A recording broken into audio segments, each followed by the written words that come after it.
Welcome to this eLearn Security video training lesson on HTTP and HTTPS protocol basics. In this video, we are going to explore the HTTP protocol, performing manual requests, and analyzing the HTTP message exchange between the client and server. In the second part, we'll analyze the HTTP over a secure protocol layer, which is HTTPS. In order to better understand these protocols, and at the same time make our life easier, we'll use a couple of tools. We'll see both command line and GUI-based tools just to be clear on how to analyze and perform communications using these protocols. The first tool we're going to see is Netcat. In Kali Linux, we can run this utility by typing in the console the command netcat, or alternatively the short name, NC. Netcat is a very useful tool that opens a raw connection to a service port. In the following examples, the port will be the 80, which is the official port to communicate with HTTP servers. To study the feature of this tool a little bit more, we can use the argument -h to display the usage. As a goal of this video lesson, what we want to do is to establish a connection to the Ferrari web server and communicate using HTTP. So let's open a TCP connection to www.ferrari.com on the port 80, which is the one used by the HTTP protocol. Let's use the verbose switch to comprehend if the connection has been established correctly with the server. As we can see, the connection to the IP address 54.230.26.84 that resolves to the Ferrari domain has been opened. Let's try to ask the index page.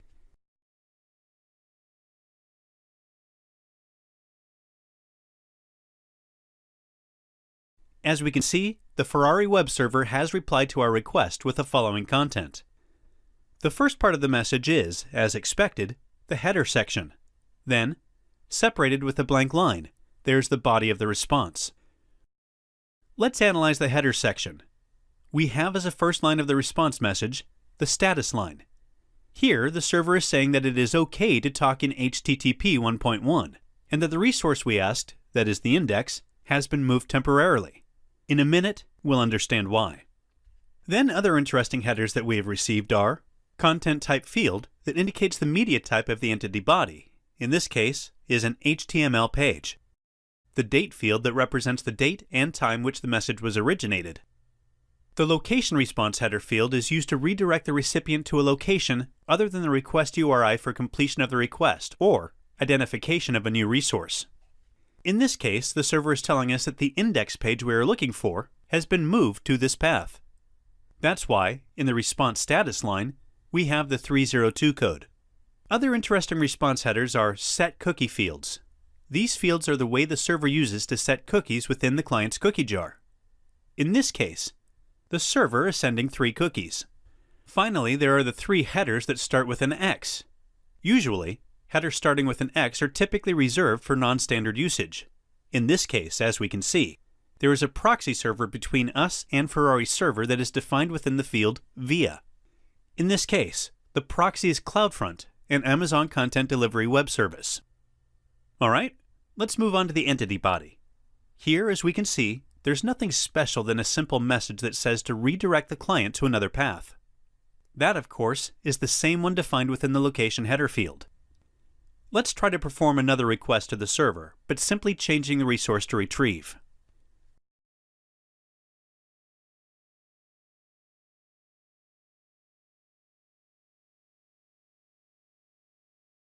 Here we go. As we can see, changing the resource, we are able to retrieve the full content of Ferrari's index page. In real life, this is done by the user agent we are using to visit that page. Of course, we can perform further requests to the target server, for example, changing the request method to head.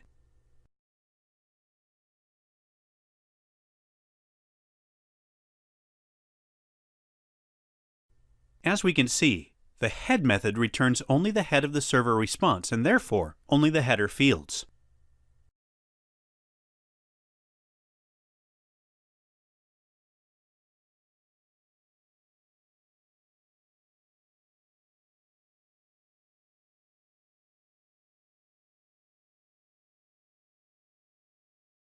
Alright, now let's leave the console for a little bit and let's try to perform our tests in a more user-friendly environment.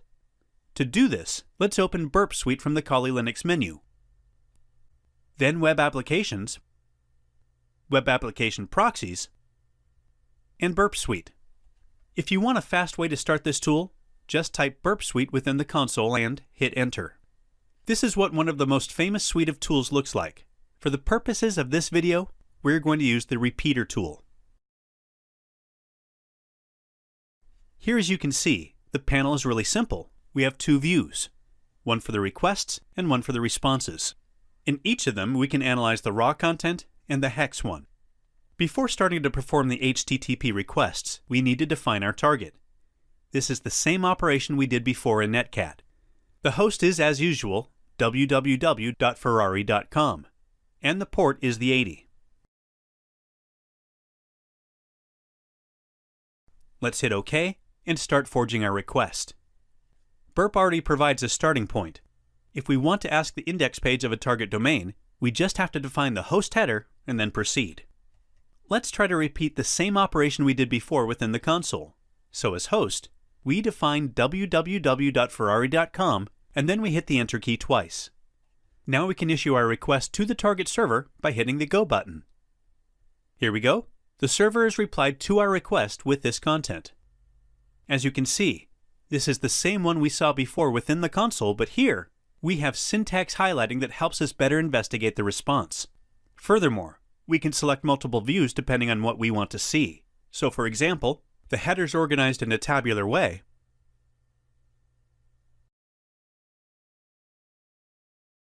Only the HTML part of the response, or also the rendered HTML, which is quite similar to what we would see in a normal browser. Do you remember the location header? Well, in Burp, we can follow the redirection in the current response without manually modifying the request to the target domain. To do this, we have to click the Follow Redirection button at the top of the response view. And magically, on the left view, we have a new GET request, and in the response on the right, there is the official Ferrari website. In addition, we can move forward and backward in our request's history by using these two arrows. As we said at the beginning, the goal of this training video is to analyze both HTTP and HTTPS communications. So, let's complicate our baseline scenario a little bit by moving to analyze an HTTPS website. We'll first start using the console and then using the Burp repeater. For the following tests, our new target will be hack.me. One of the first differences between a connection in HTTP and in HTTPS is the service port. In HTTP, we used the 80, while in HTTPS, the standard assigned port is the 443.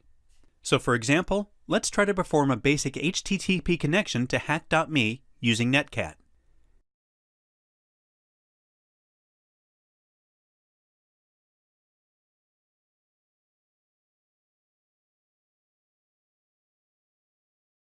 As we can see, the server has replied with a moved permanently status message, and, as we can see in the location field, there is the path to hack.me over HTTPS. Let's try to connect to HTTPS using Netcat.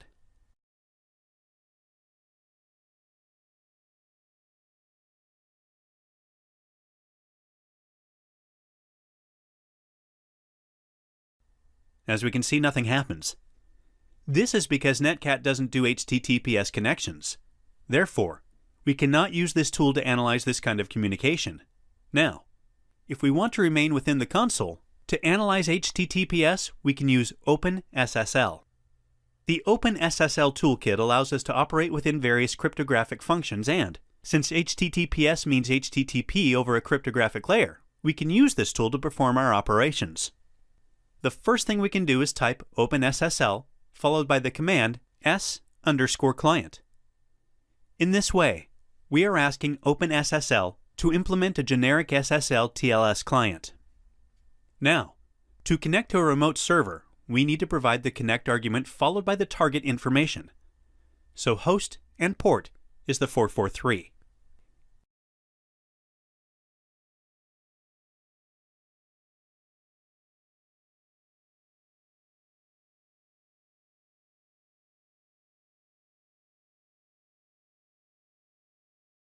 And here we go. We are now connected to the Hack.me server. As you can see, before we can start talking to the server, we need to exchange some information about the certificate used, and then perform a handshake between the client and the server. If you want to analyze this handshake and all the encrypted communications a little bit or in depth, you can use the debug argument.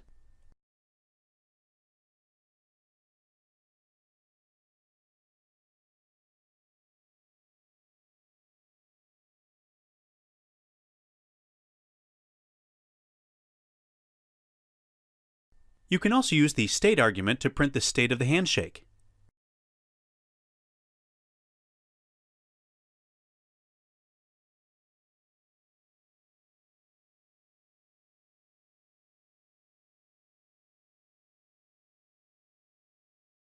If you don't want all of the client output, just use the quiet argument. Once the connection to the server is established, we can proceed in the same way we did with Netcat. So for example, we can ask the index page of Hack.me as follows.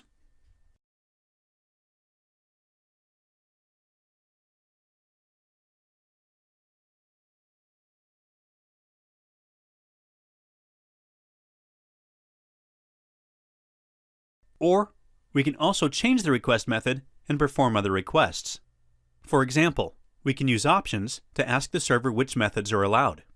So basically, as you can see, the main differences between analyzing an HTTP connection and analyzing an HTTPS connection are within the SSL handshake that is only done at the beginning of the session. So, in the same session, we can generate traffic without performing the handshake each time, while if we close the connection, we need to perform the handshake again and save the new session keys. Of course, there is an encryption part that we didn't see in the previous example, but using the debug arguments can be a good way to analyze this one also.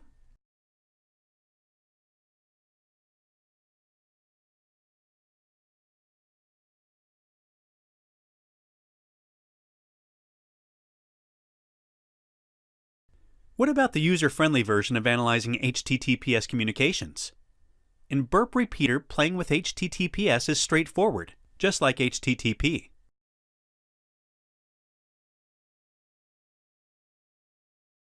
All we have to do is to select the flag, use HTTPS during the target configuration, and Burp will do the dirty job for us.